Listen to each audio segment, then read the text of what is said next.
जय श्री राम। दोस्तों, आज हम एक बहुत ही महत्वपूर्ण विषय के बारे में बात करेंगे। वो विषय है लग्नेश की स्थिति। लगन का मालिक बहुत इंपॉर्टेंट प्लैनेट होता है, ये हम सब जानते हैं। कुंडली आएगी तो सबसे पहले फलित करते समय हमें इसके बारे में विचार करना ही होता है। यहाँ से हम आरंभ करते हैं। आज हम कुछ ऐसे सरल लेकिन महत्वपूर्ण सूत्रों को जानेंगे जो आपके लगन के मालिक के संबंध को नवांश से दिखाएगा और उसका कैसे आप अपने कुंडली फलित में इस्तेमाल कर सकते हैं, हम उस बारे में बात करेंगे। तो और विलंब नहीं करते हैं, आरंभ करते हैं आज की यात्रा।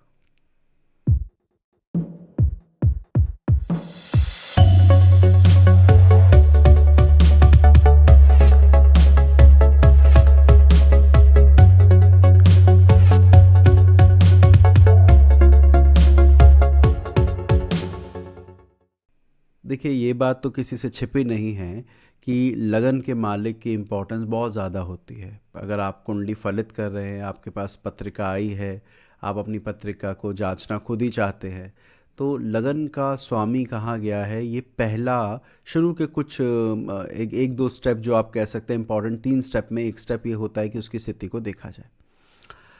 हम फिर भी इस बारे में थोड़ा जानेंगे कि क्यों देखा जाए, लगन के मालिक की क्या इम्पोर्टेंस है, अगर हमने उसको देख लिया तो क्या पता चल जाएगा। तो शुरुआत करें।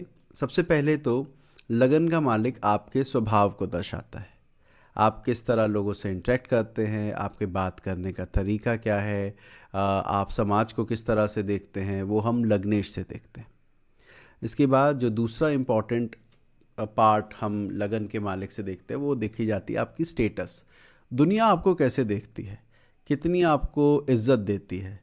कई बार आप बहुत अच्छे स्वभाव के होने के बावजूद समाज आपको हे की दृष्टि से देखता है या आपको इतना पसंद नहीं करता।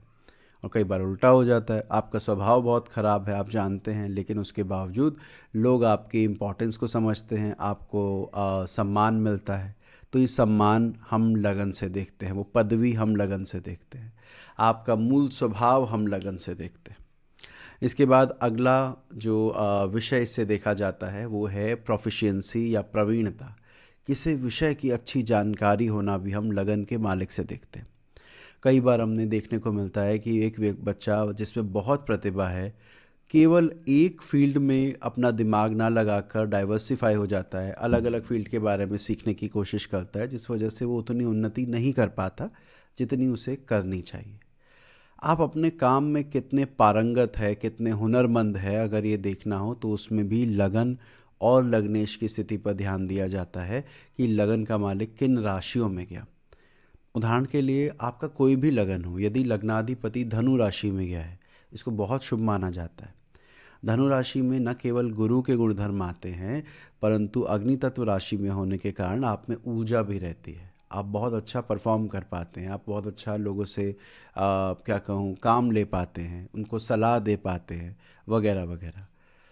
तो आपका कोई भी लगन हो, वहाँ पर जाके चाहे वो शत्रु राशि का हो रहा, पर ये गुणधर्म उसमें आएंगे। तो जो प्रवीणता है, प्रोफिशिएंसी है कि आप कितना बेहतर कर पाएंगे, वो भी हम इसी भाव से देखते हैं। इसके बाद कितना इंसान ऑनेस्ट है, ईमानदार है, वो भी हम यहीं से देखते हैं। आप ईमानदारी कहिए, आप पवित्रता कहिए, बात एक ही है। कितनी शुद्ध आत्मा है, जो दिखा रहा है क्या ये वही है या ये कुछ छिपा हुआ, इसमें कई राज तो नहीं है। ये सारी चीज़ें भी हम लगन और लग्नेश से देखते हैं। यहाँ पर भी मैं एक एग्जाम्पल दूंगा कि यदि लग्नाधिपति वृश्चिक राशि में चला जाए या अष्टम अधिपति लगन में आ जाए, तो हम कहते हैं जैसा ही व्यक्ति है, वो लोगों के सामने अपनी वो वाला पक्ष नहीं रखता है। मन में बहुत दुखी होगा लेकिन उसके बाद भी मुस्कुराता रहेगा। मन में आपके लिए सही विचार नहीं होने के बावजूद ही आपको दर्शाएगा नहीं, जताएगा नहीं, और मन में बहुत कुंठा और पीड़ा भरी होगी। तो यहाँ पर पवित्रता या शुद्ध होना या स्ट्रेट फॉरवर्ड होना, क्या आप इसको जैसे भी समझें, वो प्योरिटी जो है वो हम लगन से देखते हैं। इसके बाद आती है आपकी आयु। भाई कितने साल जियोगे, इसके लिए न केवल अष्टम भाव का विचार होता है बल्कि लगन का भी विचार होता है। मुझे एक केस याद है, वैसे तो थोड़ा विषय से हम हट जाएंगे पर बताता ज़रूर हूँ क्योंकि वो किस्सा बड़ा अच्छा था। ये ज्योतिष पढ़ाया जा रहा था तो मेरे साथ और जो पढ़ाने वाले व्यक्ति थे, एक लेडी थी, उन्होंने एक बच्चे को कुंडली दी। यानी कि बच्चा होना था, तो उनसे पूछा गया कि क्या लगन दिया जाए, तो उन्होंने एक पत्रिका दी। वो पत्रिका मेरे पास भी लेकर आई कि नितिन, मैंने ये पत्रिका किसी ज़रूरतमंद को दी है कि आप इसमें बच्चा करवा लीजिए तो आपके बच्चे के लिए अच्छा रहेगा। तो वहाँ पर अष्टम भाव बहुत बली था। तो मेरा सवाल था उनसे, मैंने कहा कि आपने अष्टम भाव काफ़ी बली दिया है, ये जानबूझकर है या कोई और ऑप्शन नहीं थी? तो बोली कि भाई आयु का भाव है अष्टम, अगर आयु अच्छी नहीं देंगे तो बाकी सारी चीज़ें बेकार है, बेमानी है, तो इसलिए मैंने अष्टम बहुत ज़्यादा स्ट्रांग दिया है। अच्छा, फिर वो डिस्कशन वगैरह हुआ, पर वो पत्रिका मेरे पास रह गई। और बाद में मुझे लगा कि मैं अभी कुछ कम सीखा हूँ, मैं इसके बारे में और लोगों की ओपिनियन लेता हूँ कि क्या ये मेरी ओपिनियन सोच सही है कि अष्टम को बहुत ज़्यादा बल देना क्या किसी पत्रिका में अच्छा है। तो वो पत्रिका लेकर मैं अपने और क्या कहूँ, जिन लोगों से मैंने सीखा था, मेरे गुरुजन थे, और लोग जहाँ जहाँ भी मैं जा सकता था उन लोगों से अप्रोच किया और कहा कि इस पत्रिका के बारे में आपकी क्या राय है, क्या करना चाहिए। तो तब एक जो बड़ा अच्छा उत्तर आया वो ये आया कि अगर आयु देनी ही है तो हम लगन को बल दे के आयु दे, वो ज़्यादा अच्छा है, क्योंकि उससे में सम्मान भी मिलेगा, पदवी भी मिलेगी, स्वभाव भी अच्छा हो जाएगा। बेहतर है कि हम लगन का स्वामी बलि दें तो आयु वहाँ से भी बढ़ जाएगी, क्योंकि अलग अलग ग्रंथों में सर्वाचिंतामणि हो या अपना बृहत्पराशर होरा शास्त्र हो, लगन से भी आयु का विचार किया जाता है। तो वो ज़्यादा बलि देना अच्छा है। अष्टम अगर मध्यम बलि हो तो ज़्यादा बेहतर है, क्योंकि अष्टम भाव न केवल आयु का है, उसके साथ दो तीन नेगेटिव चीज़ें भी जुड़ी है, जैसे पतन है, ख्याति मिलने में बाधा आती है, वगैरह वगैरह। तो अष्टम भाव इतना बलि नहीं होना चाहिए जितना लगन बलि हो। फिर विषय पर वापसी आते हैं, तो आयु के लिए लगन भी देखा जाता है। मेरा कहने का मतलब यह है कि केवल वो अष्टम से विचार नहीं करते। तो ये सारी चीज़ें हैं जो हमें लगन से देखी जाती है। तो अब मेरे ख्याल से आप समझ ही गए होंगे कि कितना इम्पॉर्टेंट है ये। एक और इम्पॉर्टेंट चीज़ जो लगन से देखी जाती है वो है आपका संयम। कितना आप बियर कर पाएंगे। बियर करने का मतलब होता है, एक होता है ना, आसपास का वातावरण आपके ख़राब है, आपके आसपास आपको तंग किया जा रहा है, आप फिर भी उसे सह रहे हैं, कोई बात नहीं, वक्त आएगा बताऊंगा, वक्त आने का इंतज़ार कर रहे हैं, बेहतर वक्त में आएगा तो मैं अच्छा करके दिखाऊंगा। तो ये जो सहन शक्ति है उसका विचार भी लगन से किया जाता है। लग्नाधिपति यदि 3 6 11 भाव में हो तो ये कहा जाता है कि जो भी हालात है उसको बदलने का प्रयास आप ज़्यादा करते हैं। अगर बुरी स्थिति में है तो भी आप लड़ते हैं कि ऐसे कैसे कैसे मैं मान लूँ कि इससे बेहतर नहीं हो सकता, मैं करके दिखाऊंगा। वो वाली क्वालिटी आती है। वहीं अगर आप चौथे भाव में हैं, अष्टम भाव में हैं, तो ये कह दिया जाता है कि आप समर्पण कर देंगे, जैसी स्थिति है उसको एक्सेप्ट कर लेंगे। ठीक है। तो इस विषय पर आगे बात करेंगे, अभी तो इसको समझते हैं कि ये भी हम लगन से ही देखते हैं। अब बात तो कर रहे थे हम नवांश कुंडली की, तो लग्नेश के बारे में इतनी बातें क्यों कर रहे हैं भाई? जैसा मैंने आपसे कहा, लग्नेश की स्थिति देखना बहुत ज़रूरी है। और सबसे पहला और सबसे इम्पॉर्टेंट तो ये है कि लग्नेश जन्म कुंडली में कहाँ गया। नवांश में जहाँ जाएगा वहाँ जाएगा, वो बात की बात है, लेकिन पहले तो देखिए कुंडली में मेरा लग्नेश कहाँ बैठा है। ठीक है। मैं इसको समझाऊं उससे पहले आपके सामने एक चीज़ और रखता हूँ। ये क्या है, ये जो मैं आज बात आपसे कर रहा हूँ इसका कोई आधार होना चाहिए, ऐसा तो है नहीं कहीं से कुछ भी चालू कर दो। जहाँ तक मेरी समझ है, आधार अगर आपको ज्योतिष शास्त्रों में मिल जाता है उसके ऊपर आप उसे काम करके और निखार सकते हैं, पर अपनी तरफ से ही रूल बना देना मेरी समझ से पर है। तो जो आज हम बात कर रहे हैं उसका जो एक आधार है, आधार के लिए एक श्लोक का मैं इस्तेमाल कर रहा हूँ जो अभी आपकी स्क्रीन पर नज़र आ रहा होगा। नहीं, अभी नज़र नहीं आ रहा है, मैं समझ गया, आप वो चार्ट अभी दिखाते हैं। हाँ, तो ये श्लोक है जो जिसको मैं आधार बना के अपनी बात कह रहा हूँ। क्या है ये श्लोक, ज़रा ध्यान से इसकी हिंदी और अंग्रेज़ी पढ़िएगा। लिखते हैं, यदि धनेश और लग्नेश, लगन lord and second lord, if they are, वो जिस भी नवांश में हो, यानी नवांश कुंडली में जिन भी राशियों में जाए, वो राशि यदि शुभ ग्रहों की हो, जैसे गुरु की, बुध की, शुक्र की, चंद्रमा की, दोबारा दोहराता हूँ, आपका लग्नेश और धनेश यदि शुभ ग्रह के नवांश में जाए, यानी कि गुरु की राशि में बैठा हो नवांश में, शुक्र की राशि में, बुध की राशि में, चंद्रमा की राशि में, एवं इन दोनों को जन्म कुंडली में गुरु देख ले, तो जातक के पास 1 सहस्त्र सोने के सिक्के होते हैं। एक सहस्त्र सोने के सिक्के कहने का अर्थ ये है कि 1000 सोने के सिक्के उसके पास होते हैं। जब ये ग्रंथ लिखे गए थे तब गोल्ड की भी एज अ करेंसी चलती थी, गोल्ड कॉइन चलते थे, तो बताया गया कि उसके पास इतने मुद्राएं होनी चाहिए, इतना सिक्के होने चाहिए। अब ये जो आपने श्लोक पढ़ा इसको सीधे सीधे तो नहीं लगाएंगे, लेकिन हाँ फिर भी फाइनेंशियल कंडीशन अच्छी रहती है यदि आपकी कुंडली में लग्नेश और सेकंड लॉर्ड जो धन को इंडिकेट करता है, अगर ये दोनों नवांश में शुभ राशियों में हो और जन्म कुंडली में इस पर गुरु की दृष्टि आ जाए तो ये दिखाता है कि चिर आयु तक आपके पास धन की कमी नहीं रहेगी।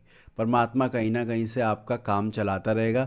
आप सोचोगे ये काम कैसे होगा, उससे पहले कहीं ना कहीं से पैसा अरेंज हो जाएगा, ये बताया गया। तो अगर हम इसको ध्यान से पढ़े तो उन्होंने लग्नेश नवांश में जिस राशि में गया उसको इम्पोर्टेंस दी। हम कैसे इसको इम्पोर्टेंस देते हैं, आज के टाइम में कैसे देखना चाहिए? सबसे पहले तो जैसा मैंने शुरुआत में भी कहा आपको, ये देखिए कि लग्नेश मेरा जन्म कुंडली में किस राशि में है और किस भाव में है, उस वो सर्वोपरि है, सबसे इम्पॉर्टेंट है। उसके बाद ये देखिए कि ये जो मेरा लग्नाधिपति है नवांश कुंडली में, एक अपने मित्र या शत्रु की राशि में है, दो सौम्य या क्रूर राशि में है, तीन किस तत्व में बैठा है। अगर जल तत्व है, जैसे शुक्र और चंद्रमा जल तत्व है, सूर्य और मंगल अग्नि तत्व है, बुध जो है वो पृथ्वी तत्व है, बृहस्पति आकाश तत्व है, शनि वायु तत्व है, जो उनके अपने तत्व है, क्या उन्हीं तत्वों में वो ग्रह वहाँ जा रहा है? अगर ये तीनों चीज़ें आपको एग्जैक्टली मिल जाती है, जैसे मैं I am giving you one example कि सपोज सैटर्न आपका लग्नेश है, शनि आपका लग्नाधिपति है। अब वो शनि यदि नवांश में तुला में चला जाए तो तुला राशि में वो उच्च हो जाता है, या उसकी मित्र की राशि है, आप कुछ भी कह लीजिए, दोनों बातें सही लगेंगी। तुला राशि एक वायु तत्व राशि है और शनि भी एक वायु तत्व ग्रह है। और तीसरा, तुला राशि शुक्र की है जो एक नैसर्गिक शुभ ग्रह है या सौम्य ग्रह है, इस वजह से उस राशि को सौम्य राशि की संज्ञा दी गई। तो यानी तीनों तरह से उस ग्रह का भला हो गया। आपका लग्नेश अगर शनि है और नवांश में उच्च का हो रहा है तो इसे हम बहुत अच्छा मानेंगे। तो हम 3 फैक्टर पर इसको चाहें तो आप लिख लीजिएगा, क्योंकि बाद में बहुत काम आएगा। कभी भी किसी ग्रह को देखो नवांश में तो यही देखिए कि वहाँ पर जिस राशि में गया है वो राशि मित्र शत्रु की तो नहीं है, मित्र की है या शत्रु की, सौम्य है या क्रूर है, और तत्व कौन सा है। अब इसको उल्टा कर देते हैं। मान लेते हैं शुक्र किसी पत्रिका में लग्नेश होकर मंगल की मेष राशि में गया है, तो अब क्या होगा? पहली चीज़, मंगल एक क्रूर ग्रह है, तो क्रूर नवांश में हमारा शुक्र हो गया, जो कि उसको उसकी एनर्जी को डाउन करता है। शुक्र एक जल तत्व ग्रह है जो मंगल की मेष राशि में जाने पर अग्नि तत्व नवांश में गया, या अग्नि तत्व, मेष राशि को हम अग्नि तत्व से जोड़ते हैं, तो यहाँ पर जल का अग्नि में जाना भी खराब हो गया। शुक्र मंगल में कोई खास मित्रता नहीं है, उस आधार पर भी कोई मित्र शत्रुवत ऐसा संबंध नहीं बना जहाँ से हम कहें कि अरे ये तो बहुत अच्छा हो गया। तो तीनों जगह पर वो पिट रहा है। तो अगर आपका लग्न शुक्र है और वो मेष नवांश में गया है तो ये बहुत ही खराब योग है। मेरी बात मैं आशा करता हूँ आप लोग समझ पा रहे होंगे। तो अपने लग्नेश की पहले तो यही स्थिति देखिए। तो जब भी पत्रिका है इन 3 चीज़ों पर टिक कीजिए। तीनों अच्छे मिल जाए बहुत बढ़िया, 3 में से 2 अच्छा मिल जाए तो बहुत अच्छा, तीनों खराब मिले तो खराब, मतलब वो ग्रह कमज़ोर हो जाता है। वैसे तो इन तीनों के फलित में भी अंतर आता है। सौम्य और क्रूर नवांश में जाने का प्रभाव आपके स्वभाव पे पड़ता है, आपके बेसिक नेचर पर पड़ता है कि आप कितने अच्छे इंसान हैं, कितने बुरे इंसान हैं। मित्र शत्रु में जाने का असर आपकी पदवी पर पड़ता है कि आपको समाज में इज्जत कितनी मिलेगी, ज़्यादा मिलेगी या कम मिलेगी। जैसे मैंने थोड़ी देर पहले भी कहा कि हर सज्जन पुरुष को बराबर इज्जत नहीं मिलती है और हर दुर्जन व्यक्ति को अपमानित होना पड़े ये ज़रूरी नहीं है। तो यहाँ पर सज्जन और दुर्जन आप सौम्य और क्रूर राशि नवांश से देखें, और मित्र शत्रु से आप देखें कि वो उसको पदवी क्या मिलने वाली है। तत्व बल देता है, आपके स्वास्थ्य के लिए अच्छा होता है। तो तीनों फैक्टर के अपने अलग अलग असर है, लेकिन तीनों को चेक करना बनता है। अब आते हैं इससे भी एक अगले इम्पॉर्टेंट लाइन पर, और जो आज जिसको मेन मुद्दा आपको पढ़ाना है वो क्या है लग्नेश जन्म कुंडली में जिस राशि में गया है उस पर मार्क बना लीजिए कि मेरा ग्रह कौन सी राशि में गया है। और फिर देखिए कि नवांश कुंडली में वो कौन सी राशि में गया है, उसको भी मार्क कर लीजिए। दोनों राशि लगन कुंडली में किन भावों में आई वो आज आप समझेंगे कितना महत्वपूर्ण होता है। मैं दोबारा दोहराता हूँ। मान लीजिए मेरा मकर लगन है, मेरा लगन का स्वामी शनि बनेगा अगर मेरा मकर लगन है, और चौथे भाव में मेष राशि का मेरा शनि बैठा है। जन्म कुंडली में मेरा लग्नाधिपति मेष राशि में चौथे भाव में बैठा है। नवांश में वही कर्क में चला जाए। नवांश में किस भाव में गया मुझे वो नहीं देखना है, मुझे कोई उससे अभी फर्क नहीं पड़ेगा, इस सूत्र के लिए कोई फर्क नहीं पड़ेगा कि नवांश कुंडली में वो किस भाव में बैठा है, पर हमने वहाँ पर वो राशि देखी कि किस राशि में गया है। तो वो थोड़ी देर के लिए मान लेते हैं कि कर्क राशि में गया है, कर्क नवांश में गया है। जन्म कुंडली में मेष, वहाँ पर कर्क नवांश या कर्क राशि मेरी जन्म कुंडली में अगर मेरा मकर लग्न है तो सप्तम भाव में आती है। तो मैं ये कहूँगा कि मेरा मंगल जन्म कुंडली के चौथे भाव में बैठा था और नवांश कुंडली के आधार पर वो सप्तम से भी संबंध बना रहा है। अब इन दोनों को जोड़कर फलित कैसे होता है, ये एक बहुत ही महत्वपूर्ण और सीखने वाली चीज़ है। अब हम उसके बारे में बात करेंगे कि उसको कैसे देखते हैं। तो मैं आपके सामने एक पत्रिका रख रहा हूँ और उससे आपको समझाता हूँ कि इसको देखना कैसे है। ये हम अभी पढ़ चुके हैं। इसके बाद ये पत्रिका है 4 अगस्त 1978, 8:45 संगरूर पंजाब की। पहले तो मैं दोनों कुंडली में पहले सूत्र को लगाते हैं कि जन्म कुंडली में कुंभ लगन की पत्रिका आई, लग्नाधिपति शनि 7वें घर में सिंह राशि में बुध के साथ बैठा है। अब क्योंकि ये सिंह राशि में बैठा है जन्म कुंडली में, जो कि एक क्रूर राशि है, उसकी मित्र की राशि नहीं है, इसको हम शनि के लिए कोई बहुत अच्छी पोजीशन नहीं मानेंगे। दो चीज़ें जो शनि के फेवर में जाती है वो ये है कि शनि दिग्बल उसको 7th हाउस में मिलता है, डायरेक्शनल स्ट्रेंथ, तो वो दिग्बल के पास है, और साथ ही उसके एक मित्र ग्रह जो इस कुंडली का पंचम अधिपति भी है वो भी साथ में बैठा है। तो ये चीज़ इसके साथ जाती है कि भाई ठीक है, अब अपनी शत्रु राशि का गया है, खराब है, लेकिन उसके बावजूद ये बुध के साथ बैठा हुआ है और दिग्बल के पास बैठा हुआ है, तो शनि में कुछ तो जान है, बिल्कुल ही कमज़ोर नहीं कह सकते। फिर पाप कर्त्री शुभ कर्त्री इस पर बाद में चर्चा करेंगे। अब ज़रा इस शनि को नवांश कुंडली में देखते हैं। जब मैं नवांश कुंडली में आता हूँ तो वो मिथुन में जाता है, शनि मिथुन में जाता है, यानी वो एक सौम्य नवांश में गया। मिथुन में वो बुध और गुरु के साथ बैठा है, यानी दो सौम्य ग्रहों के साथ विराजित हुआ। शनि मिथुन में गया है और कुंभ लगन है, तो इसका ये भी अर्थ है कि वो मित्र की राशि में जाता दिखता है, वो भी एक एडवांटेज उसके पास है। तत्व के आधार पर बात करूं तो शनि एक वायु तत्व ग्रह है, एरी प्लैनेट है, और वो एक एरी नवांशा में गया है, तो इसकी वजह से भी उसको अच्छा खासा बल मिल रहा है। तो यहाँ पर शनि को हम कमज़ोर नहीं कहेंगे, हम कहेंगे नहीं भाई, लग्नाधिपति जन्म कुंडली में हालांकि वो शत्रु राशि का बैठा था सप्तम में, इसके बावजूद इतनी बुरी स्थिति नहीं है जितनी बुरी स्थिति चार्ट में प्रतीत हो रही थी। अब जो इसके बाद का विषय है उस पर आते हैं। कुंडली में वो गया सप्तम भाव में, नवांश में वो मिथुन राशि का है, तो हम ये देखेंगे जन्म कुंडली में मिथुन राशि किस भाव में आई। जन्म कुंडली में मिथुन राशि पंचम में आई। मेरी बात समझ में आ रही है? जन्म कुंडली में मिथुन राशि कहाँ लिखी है? कुंभ लगन होगा तो मेरे पंचम में लिखी होगी, तो पंचम में मिथुन राशि में मेरा शनि आ गया। अब इसका फलित कैसे होगा? इसका फलित ये होगा, सप्तम और पंचम का कनेक्शन लग्नेश से हो गया। वैसे भी कुंडली में पंचमेश लग्नेश के साथ था, पंचम का स्वामी मरकरी 5th लॉर्ड लग्नेश के ही साथ था, पर यहाँ पर राशिगत भी D9 से अगर हम देखें तो वो 5th से कनेक्शन बना रहा है। तो ये इंडिकेट करता है कि नेटिव अपनी जान पहचान में विवाह के बुद्धि और विवाह, पार्टनरशिप और बुद्धि, इनके बीच में डायरेक्ट कनेक्शन बन रहा है जिसमें लग्नेश का रोल है। लग्नेश और दशमेश, दोस्तों एक बात समझिएगा, ये दोनों ग्रह ना आप अपने हाथ से क्या करते हो, आपके अपने कर्म आपके क्या है उसको इंडिकेट करता है।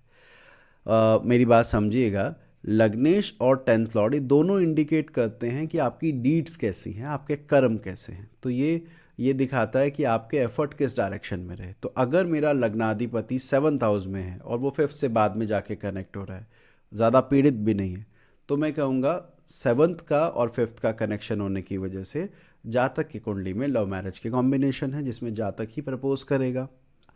एक दूसरा, इसके पंचम और सप्तम का कनेक्शन ये दिखाता है कि पार्टनरशिप और पार्टनरशिप से दोस्तों को फ़ायदा करवाएगा। दोस्तों को फ़ायदा क्यों करवाएगा? क्योंकि पंचम भाव 7वें घर पर अगर मैं उंगली रखूं तो वहाँ से 11वां बनता है। अगर आप 7th हाउस जिसको जो पार्टनर का हाउस है वहाँ से गिनेंगे तो अगर आप आगे बढ़ेंगे तो 11वां भाव बनेगा। तो इसका अर्थ ये है कि ये मेरे मित्रों की, मेरे पार्टनर्स के लिए ज़्यादा प्रॉफिटेबल रहेगा या फ़ायदेमंद रहेगा। तो यहाँ पर हमें उन दोनों भावों को जोड़ना होता है, उसके बाद फलित करना होता है। अब यहाँ तो क्योंकि ऑलरेडी 5th लॉर्ड लग्नेश के साथ था, तो ऐसा हो सकता है कि ये योग वैसे भी फल दे रहा था तो यहाँ से भी दे रहा है, तो एक ही जैसी बात है, तो इसलिए शायद इतना ज़्यादा अपना महत्व यहाँ पर ना दिखा पाए या वो महत्व खो दे। अब इस कुंडली पर ध्यान दीजिए, ये चार्ट है 20 जनवरी 1969 का, 1845 आवर्स, वलक्कड़ केरला। अब अगर इस पत्रिका पर आप ध्यान दें तो लग्न लॉर्ड चंद्रमा बनता है, कैंसर असेंडेंट चार्ट है, कर्क लगन का में लग्नाधिपति चंद्रमा होता है। मून इस कुंडली में 8th हाउस में बैठा दिखता है, जिस हाउस को बहुत ज़्यादा ऑस्पिशियस नहीं माना जाता, शुभ नहीं माना जाता। अगर मैं वहाँ राशि देखूँ तो शनि की राशि है। यहाँ पर बता दूँ कि चंद्रमा किसी को शत्रु तो नहीं मानता है, पर शनि को मित्र भी नहीं मानता है। सूर्य से अगले ही घर में चंद्रमा है, इसका मतलब है चंद्रमा को ज़्यादा बल नहीं मिला है। ये शुक्ल पक्ष की कुंडली ज़रूर है, पर शुक्ल पक्ष में भी चंद्रमा को कोई खास बल फिलहाल प्राप्त नहीं हुआ है, शुरुआत के ही दिन है। तो इस आधार पर चंद्रमा यहाँ पर बली नज़र नहीं आता, कमज़ोर नज़र आता है। इसके साथ शुक्र बैठा है, वैसे नैसर्गिक शुभ ग्रह है, पर शुक्र भी चंद्रमा को मित्र नहीं मानता, शुक्र चंद्रमा को शत्रु मानता है। इन बातों को हमने ध्यान रखा। अब आते हैं हम चंद्रमा को नवांश कुंडली में देखते हैं कि वो वहाँ कहाँ गया। चंद्रमा धनु राशि में गया। मैं यहाँ पर जल्दी से एक बार बोल देता हूँ कि चंद्रमा अपनी मित्र की राशि में गया। चंद्रमा एक सौम्य ग्रह के नवांश में गया, लेकिन एक जल तत्व ग्रह होकर अग्नि तत्व नवांश में बैठा है। तो कुल मिलाकर ये कोई तीनों फैक्टर पर अगर मैंने जल्दी से चेक किया तो 2 फैक्टर ठीक हैं, एक फैक्टर इतना अच्छा नहीं है जो स्वास्थ्य को इंडिकेट करता है, उसके लिए कुछ खास अच्छा यहाँ पर नहीं दिख रहा है। अब आप धनु राशि को देखिए कि वो जन्म कुंडली में किस भाव में आई। जहाँ पर मेरा चंद्रमा बैठा है D9 में, वो धनु राशि जन्म कुंडली में D1 में 6th हाउस में है। अब ध्यान से सुनिएगा, मेरा लग्नेश कुंडली के 8th हाउस में बैठा है और नवांश कुंडली में भी जिस हाउस को वो डिपिक्ट करता है वो मेरे D1 चार्ट में 6th हाउस में आती है। तो इसका मतलब है 8वें और 6ठे का संबंध बना। ऐसे में हम कहेंगे लोन लेके कर्जे में फंसने के योग, गलत दवाइयों से मृत्यु होने के योग, रोग बढ़ने से मृत्यु होने के योग, क्योंकि रोग 6ठा घर है, मृत्यु 8म भाव है। तो आप उन दोनों को कनेक्ट करेंगे और उसके आधार पर फलित करेंगे। गलत दवाई आपको नुकसान दे सकती है, कर्जा लेने की वजह से आपका दिवालिया या आपका पतन होने के योग बनेंगे। मेरी बात समझ में आ रही है? उन दोनों घर को जोड़कर आपने फलित करना है। बस फलित करते हुए एक बात का ध्यान रखिएगा कि वो जो ग्रह है, जो आपका लग्नेश है, अगर वो बली है तो बुरे घर से भी वो फायदा ले लेगा। यानी अगर ये चंद्रमा 8म भाव में पूर्णिमा का बैठा होता, शुभ ग्रहों से दृष्ट होता, गुरु की दृष्टि आ रही होती, तो हम कहते हैं कि पैतृक संपत्ति कोर्ट केस के द्वारा आपको मिल जाएगी। कोर्ट केस कहाँ से आया? 6ठे से आया। 6ठे में बैठ रहा है ना नवांश में, वो धनु राशि में गया, तो वहाँ पर हम इसको कोर्ट केस में लाभ के योग बोलते, या और भी जो 6ठे घर से चीज़ें उसको 8म से जोड़ के बोलते। अब यहाँ पर उल्टा हुआ, यहाँ पर वो कमज़ोर होने की वजह से हमें कहना पड़ेगा यहाँ पर आपको नुकसान हो जाएगा। झगड़े की वजह से पैतृक संपत्ति जा सकती है, गलत दवाई की वजह से आपकी सेहत और बिगड़ सकती है, आपकी मृत्यु भी किसी रोग के एकदम से बढ़ जाने की वजह से होने के योग बनाता है। इस तरह की चीज़ें हम यहाँ पर देखते हैं।